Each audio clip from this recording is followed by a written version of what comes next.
Next week, The Atlantic magazine kicks off the Atlantic Festival for the first time in New York City. It's a 3-day festival, and it'll host more than 30 events on various topics, ranging from conversations on the future of AI to first looks at new films. The Atlantic's writers and editors will sit down for conversations with a pretty remarkable slate of guests, among them former Vice President Mike Pence, Tom Hanks, Gayle King, Allison Janney, Monica Lewinsky, David Letterman, and many, many other bold-faced names. Joining me now to talk more about it is the CEO of The Atlantic, Nick Thompson. So first of all, thanks so much for coming in, talking about this. What an honor to come on New York One. It's awesome. Oh, it's such a pleasure to have you. And why don't we start with talking about the festival?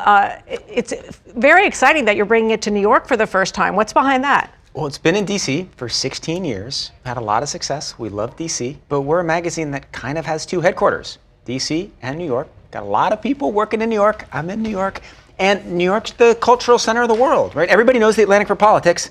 We do a lot more than that, so we're here. Yeah, and it's so great to sort of like stake your claim here and remind people of that. Aside from politics, because obviously that will be a big share of the conversations, what are you going to be focusing on this year thematically? Like, what can people expect? They can expect, really whatever you want. Like, if you're interested in cinema, if you're interested in seeing Ken Burns' new film, like, you can go and see it at Town Hall with us. But if you're interested in understanding the dynamics of American politics, you can also see Mike Pence talking with Tim Alberta. So The Atlantic magazine, what we try to do, we've always been politics, literature, and the arts. That's what we were founded to do in 1857.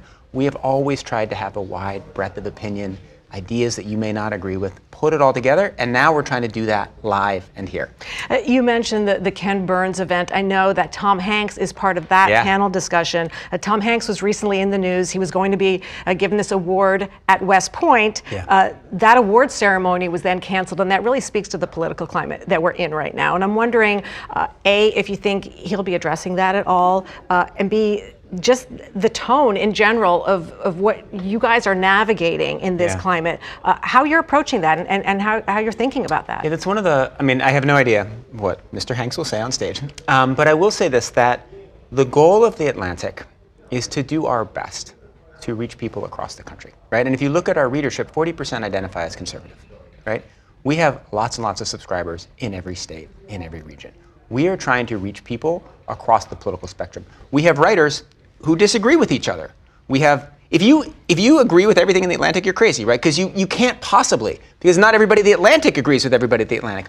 We're trying to be a space where we have the smartest people and the best ideas in conversation, right? So I mentioned Tim Alberta is talking to Mike Pence, right? The Atlantic has a reputation as sometimes being liberal. We have obviously been quite critical of the current president, but we do our very best to make sure we have many voices in our pages and on our stages. Speaking of being critical of the current president, we have seen settlements by CBS News, multiple millions of dollars, ABC News as well. There's a real sort of push by the Trump administration to silence voices that are critical of the policies of the administration. How does The Atlantic, I know you say that you speak to a lot of voices, but how are you navigating that while still holding power to account and doing all the things that journalists are supposed to do? All we do is hold power to account and do the stuff journalists have to do. And if at some point it comes to a head and at some point there's a massive situation, we'll deal with that. But our job is to tell the truth, right? And to tell it as accurately as possible, from as many different angles. And every time we have a story, if we have a story critical of the administration, as we did with the Signalgate story, which of course is the most well-known example this year, we call the administration and we say, we have this story. Are any of our facts wrong? We'd like to confirm it. We have to check it. We've redacted information that we think is in the interest of American national security.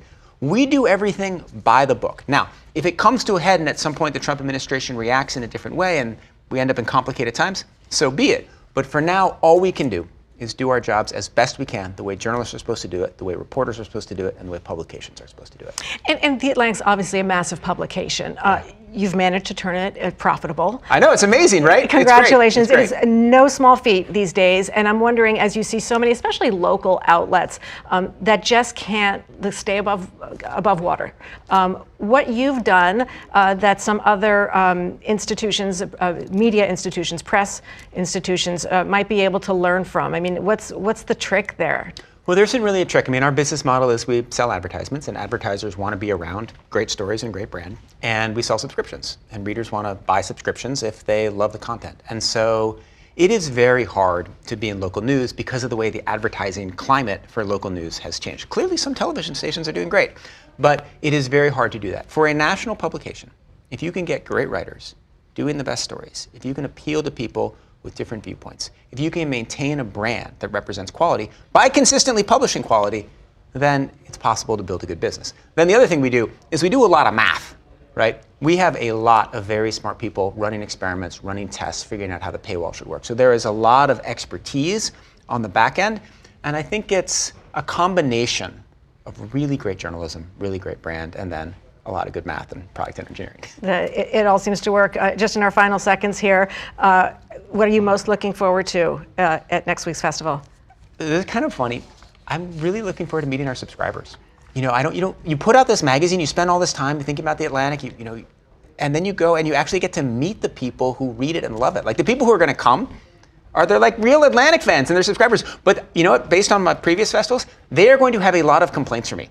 I was just going to say, you're all excited now, but I'm glad you're prepared for that. It's good feedback. It's how you learn. It's going to be great. It absolutely is. We're very much looking forward to it ourselves. I think we have a few of your speakers coming on the show next week, so that will be very exciting for us. Thank you for booking them. Absolutely. And I just want to let our viewers know that for more information about the festival and tickets, you can visit theatlantic.com/theatlanticfestival. Nick Thompson, thank you so much. Oh, it's great to be here. Thank you so much. Great to have you. Thank you for watching our YouTube channel. Let Spectrum News be your resource for balanced, in-depth political coverage, and click the subscribe button right here. You can also download our app or watch us on TV to learn more about the candidates, where they stand on the issues, and more. We'll see you then.